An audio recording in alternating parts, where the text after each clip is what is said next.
Com relação aos níveis linguísticos, a variação pode ser do tipo lexical, também chamada de semântico-lexical, fonética, fonológica, morfológica e sintática.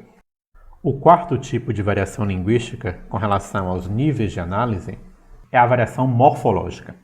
Na minha opinião, essa é a variação mais difícil de os falantes das línguas perceberem, mais sutil. Esse é o caso em que nós temos morfes diferentes, formas diferentes, utilizadas para a mesma função, para que deveria ser o mesmo morfema.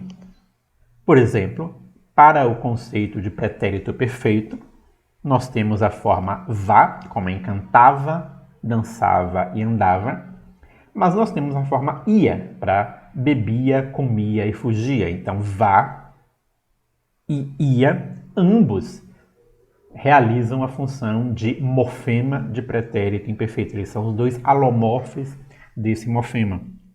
Da mesma maneira, quando nós temos uma variação fonética que afeta um morfema específico, nós podemos tratar isso como variação morfológica. Então, com relação a qual é a marca dos verbos no infinitivo em português.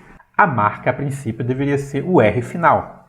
Só que, como existe de modo muito produtivo a queda desse R, e nós temos a pronúncia cantar, dançar, falar, etc., é como se o morfema que estivesse marcando esses verbos no infinitivo fosse um morfema zero, uma ausência de um morfema específico. Então nós temos simplesmente a mudança de qual é a sílaba tônica. Quando o verbo está conjugado, a sílaba tônica é outra, ele canta. Quando o verbo está no infinitivo, a sílaba tônica vira a última, cantar.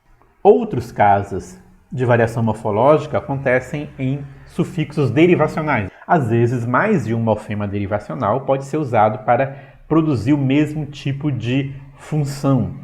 Por exemplo, para a forma agentes, em português nós temos o sufixo ista e o sufixo eiro, como em taxista e taxeiro, motociclista e motoqueiro, vidracista e vidreiro.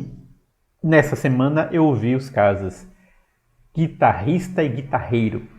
A mesma pessoa mandou uma saudação para os guitarristas e guitarreiros que estavam assistindo a um determinado vídeo. Também nós temos dois sufixos diferentes para a expressão de nomes com a ideia de ação ou de resultado.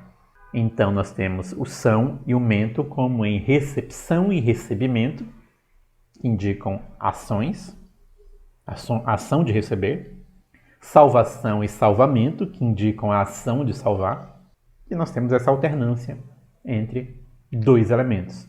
Notem que às vezes essa alternância implica exatamente o mesmo significado, sem nenhuma distinção. Às vezes isso implica o mesmo significado, mas com um tom um pouco diferente, como em taxista e taxeiro, em que há um sentido um pouco pejorativo no taxeiro. E às vezes isso pode resultar em significados realmente distintos. Recepção e recebimento passam a significar coisas diferentes, não têm o mesmo referente.